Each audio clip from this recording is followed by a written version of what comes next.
Can you hear now? Is that okay? Yeah. Not too hideously loud. I'm very suspicious of these things because they seem to overdo things, and I've got quite good ears even though I'm pretty old. Is the hearing comfortable for everyone? A bit louder, please. A bit louder? Oh dear, right. Okay. Normally I like just to speak without microphones, you know, but fairly who's Peter Jones? Who am I?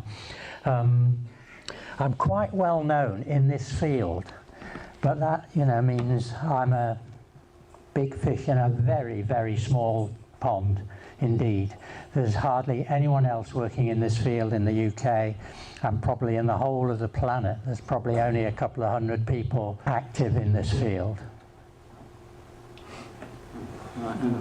So I've been active in this field virtually the whole of my life. I first got interested in this work in the early 1960s. So, you know, good 50 years or so. But I've been more seriously active since about 1995. So 25 years. And the reason for the sudden increase in my activity was all of a sudden, without really planning to, I found myself earning enough money to have surplus money to spend on things, because I was regularly employed in the NHS. Until then I'd been a precariously self-employed person in one way or another. And suddenly I was earning a regular salary and getting paid when I was on a holiday, getting paid extra for working nights and weekends and things. And so I had the resources to get some serious research going and start publishing things.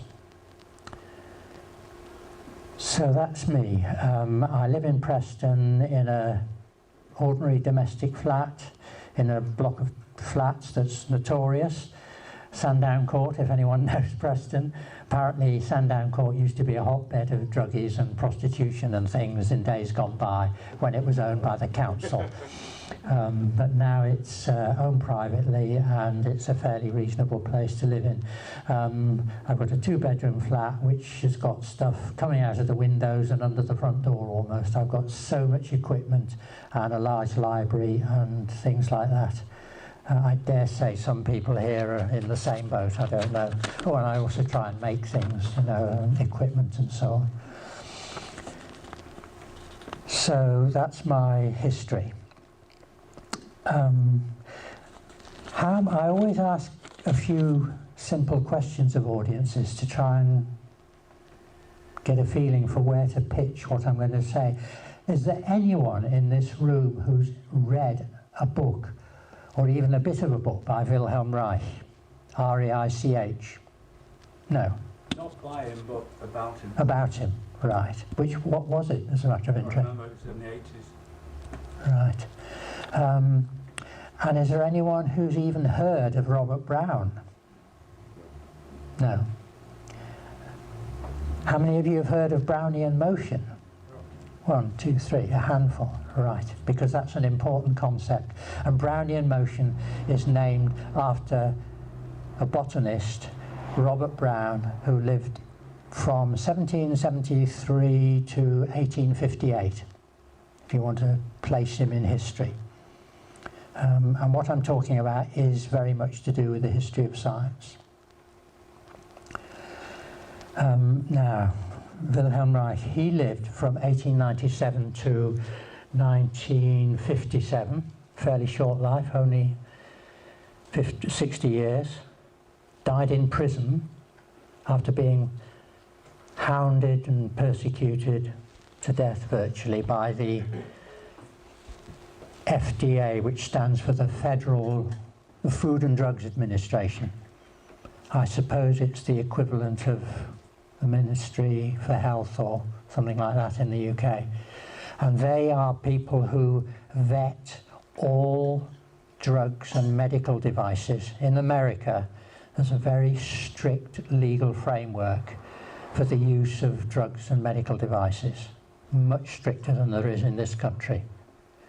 And he was charged with fraudulently using a medical device that had no effect, and was found guilty of contempt of court because he refused to attend the court hearings, arguing surely correctly that a legal court is no place to decide scientific truths.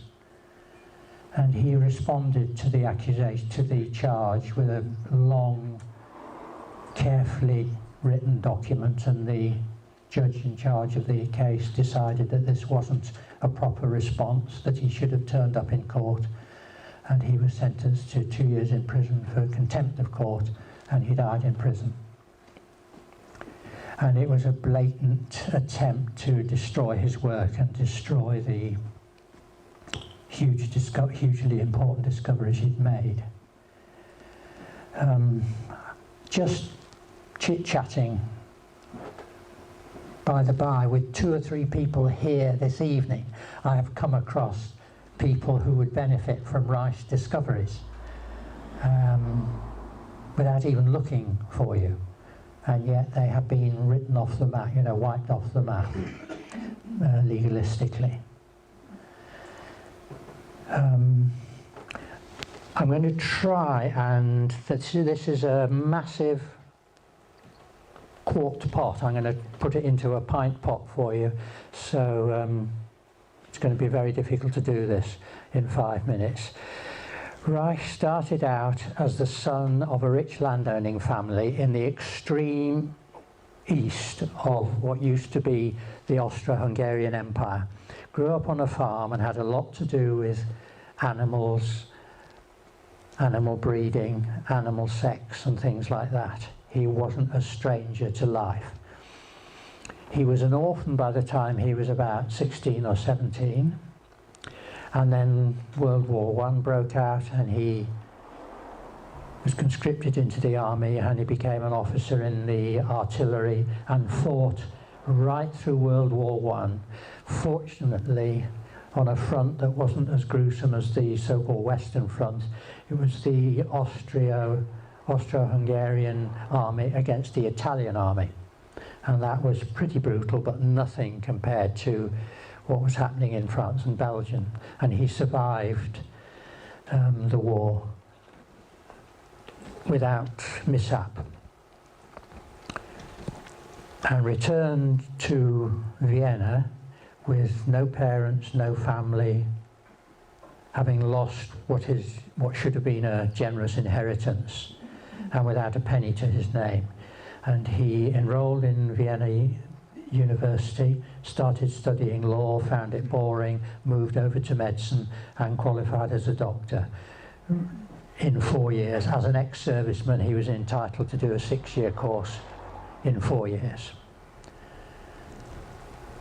And during that training as a doctor, he made contact with Sigmund Freud as a representative of a student body who thought that sex and what was called sexology in those days was completely ignored on the course, and they wanted to find out something about it, and Freud was the man to go to, and Reich was given the job, and Freud lent him lots of books and gave him some advice on what they should do and what they should talk about and the speakers they should invite to their meetings. And this started a long, significant relationship with Freud. As soon as Reich qualified as a doctor, he never really worked as a doctor. He worked straight away as a psychoanalyst and became a very original, energetic, pioneering practitioner of psychoanalysis, with a main ambition of making the therapy more effective, more systematic, and more scientific. And to begin with, Freud very much encouraged this powerful urge of his to do that. And he very quickly started deviating from what you might call the mainstream orthodox psychoanalysis, focusing as much on people's behaviour as what they said. If you don't know much about psychoanalysis, particularly in those days, the patient lay on a couch and talked freely about whatever came to mind, and the analyst interpreted it. And he or she would also interpret the patient's dreams and images and stories and so on.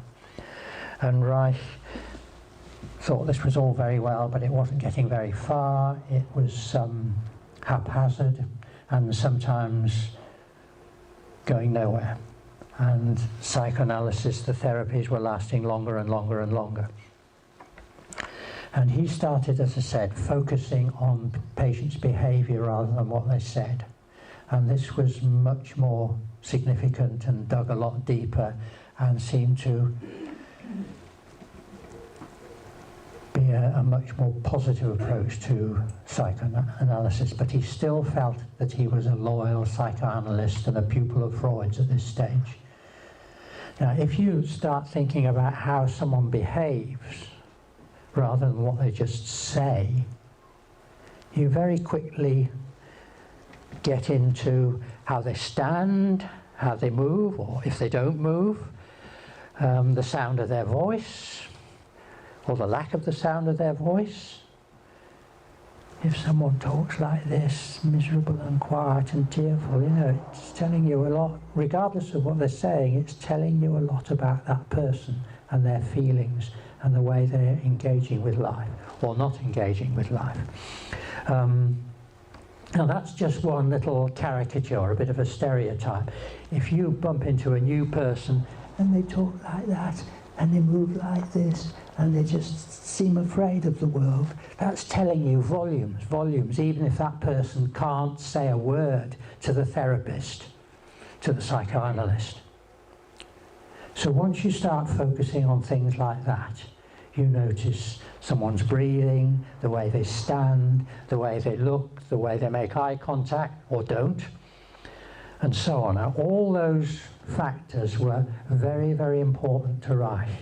It's obvious that he was a very lively person and had a very strong awareness of somebody's contact with him or their lack of contact.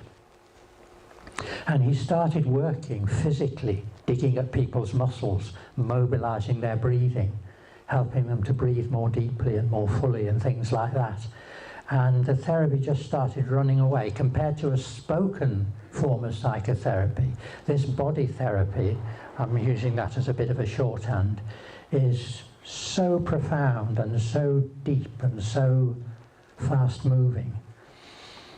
I had a year of it myself with a man trained in Norway.